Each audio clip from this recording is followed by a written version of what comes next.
meron okasyon or kaya handaan, wag lang puro spaghetti at carbonara yung lutuin nyo. I-try nyo din to para maiba naman. Salted egg pasta nga pala to at alam ko hindi nyo pa to na itatry. Masarap din to at napaka-creamy. Ayan, gagamit nga tayo dito ng itlog na pula pero yung nasa gitna lang yung gagamitin natin. Kunin lang natin lahat ng nasa gitna nito at itabi lang muna natin. Dito nga sa pan, maglagay lang tayo ng 1/4 ng butter. Ilagay na din natin itong bawang at sibuyas at hintayin lang natin maging brown yung bawang, saka natin ilalagay itong salted egg. Dito pa nga lang napakabango na, kaya sa may hilig sa salted egg dyan ako, sigurado magugustuhan nyo din to. Timplahan na din natin to ng pepper, sugar para mag-balance yung lasa at masarap nga dito yung medyo maanghang siya. Kaya ayan, naglagay ako ng chili flakes. Masarap nga dito sa salted egg na to yung ma-creamy, kaya maglalagay ako ng 2 pack nitong all-purpose cream at 2 kutsara din ng liquid seasoning para mabuhay pa rin yung lasa ng salted egg. Pakuluin nyo lang tong mabuti para hindi agad tumapanis. O diba, ganun lang kabilis at meron agad tayong kakaibang pasta para kung nananawa na kayo sa spaghetti at carbonara. Pwede na din natin dyan ilagay yung niluto nating pasta. Pag naman magluluto kayo ng pasta, wag naman yung masyadong lusak. Yung al dente lang para medyo may kunat pa. Kung wala naman kayong available na chili flakes dyan, pwede naman kayo ditong gumamit ng siling pula. Basta tansyahin nyo na lang kung ganong kaanghang yung gusto nyo. Madali lang hanapin yung mga ingredients nito, kaya itry nyo na din para matikman nyo at balitaan nyo na lang ako kung nagustuhan nyo din. Sa ibabaw, naglagay lang ako dito ng cheese at chili flakes. Pero kung meron kayong kamatis, pwede kayong mag-toppings dito para fresh siya at crunchy. Madalas kasing in-order ko to sa mga cafe at meron nga din ito sa Coffee Project, yung salted egg pasta na meron toppings na kamatis. Daming cheese. Medyo maanghang.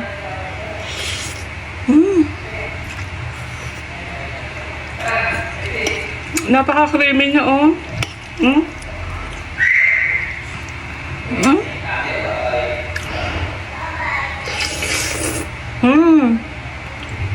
Kapag meron okasyon or kaya handaan, wag lang puro Naging paborito na nga ng kapatid ko itong kimchi. Kaya naman para hindi kami panay bili at makatipid, ay eto ginawaan ko na nga lang siya. Grabe mga ate, sobrang sarap niyan. Ngayong araw, bumili nga pala ako sa Talipapa ng Pechay Baguio dahil gagawa nga ako ng paboritong pagkain ng kapatid ko. Nahilig na nga siya sa kimchi at para nga hindi na kami bili ng bili, ay gagawaan ko na lang siya at para mas makatipid na rin ako. At ito nga mga Pechay Baguio, tinanggal ko lang yung matigas na part at pagkatapos hiniwa ko nga lang ito into bite size. Pero kung ayaw nyo naman yung hiwain, pwede rin naman. At pagkatapos ko nga itong mahiwa, ay huhugasan ko naman itong mabuti. Syempre, ayaw mo naman kumain ng madumi. Bali, ito nga hinugasan ko nga pala ng 2 beses. At pagkatapos lalagyan na nga natin ito ng maraming asin. Bali, rock salt nga pala itong gamit ko. At hahalu-haluin nga natin ito para lahat nga nitong Pechay Baguio ay malagyan ng asin. At nilagyan ko nga lang ito ng kaunting tubig. Ibababad nga pala natin yan at least 30 minutes. At habang inaantay yun, maghihiwa pa nga tayo dito ng ibang gulay na gagamitin natin. Inuna ko na ngang hiwain itong labanos. At ang hiwang ginawa ko dito ay maninipis na pahaba. At ganong hiwa lang din naman yung ginawa ko sa carrots. At syempre gagamit nga din tayo dito ng onion leeks. Bali hiniwa ko nga lang din ito ng pahaba-haba na manipis. Pero kung gusto nyo nga papuso ay pwede rin naman.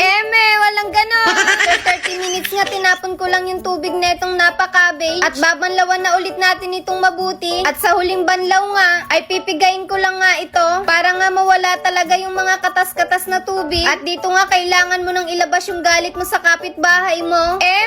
Walang ganon. Bali gagamit nga rin pala tayo dito ng isang mansanas. Binalatan ko nga lang ito at hiniwa ko lang din ng medyo maliliit. Sunod kong hihiwain itong sibuyas at babalatan naman ng mga bawang. At dito mga ate, gagamit tayo ng food processor dahil kailangan magiling nga natin itong mga hiniwa nating mansanas, sibuyas at bawang. At after ngang mapino nito, lalagyan ko naman nga ito ng patis. 3 kutsara muna at mamaya na lang ulit dadagdagan. At kailangan nga dito ang texture ay maging paste. After nya, nagsalang naman ako ng pan sa aking kalan. Naglagay lang ako dito ng 2 cups ng water at half cup ng glutinous rice. At ayan na, halu-haluin nga lang natin ito hanggang sa maluto. Medium heat nga lang pala yung gamit ko. At kapag ganyan na ngay consistency ay hanguin mo na. Bali pinalamig ko muna yan bago ko isalin dito sa lagayan. At inihalo ko na nga rin dito yung binlender natin kanina. At inilagay ko na nga rin yung Goju Garu flakes. At sunod naglagay na rin ako ng 2 kutsarang asukal. At sa may hiling ng kumain ng kimchi dyan, sundan nyo na nga lang yung way ko sa paggawa nito para hindi na rin kayo bumili. At ayan, nagdagdag pa nga ako ng Goju Garu flakes dyan dahil nakulangan pa ako sa anghang. Dinagdagan ko na nga rin ito ng 3 kutsara pang patis. At ayan, saktong-sakto na ngay lasa lasa niyan. Kaya matapos natin itong mamix-mix, ay ilalagay na nga natin itong pechay bagyo, labanos at yung carrots. At after natin mailagay yung mga gulay na yan, hahaluin nga lang natin itong mabuti. Grabe no mga ate, ganun lang pala kadaling gumawa ng kimchi. Dati nga akala ko ang hirap nitong gawin. Simple lang din pala yung mga ingredients. Paghahalu-haluin mo lang at ayan, may kimchi ka na. Grabe mga ate, ang sarap niyan. At sigurado rin ako kapag ginawa mo to, hindi ka nabibili. At sana lang din wag mo nga itong mapanood ng ating gabi, dahil siguradong gugutumin ka. Tara mga ate, kain tayo. At unang kagat first bite.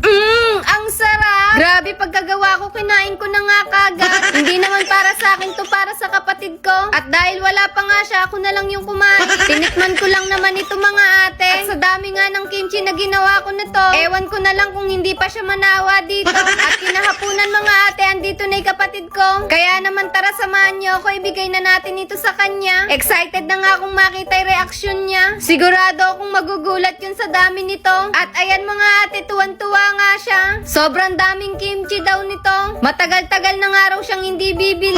At syempre dahil masaya yung kapatid ko, kahit napagod ako, masaya na rin ako. At lalo akong magiging masaya kapag nagustuhan niya to. At ayun, kita naman nga sa reaksyon niya. At sarap na sarap nga siya. Kaya kayo mga ate, gumawa na lang din kayo. At ayun lang, bye-bye! Naging paborito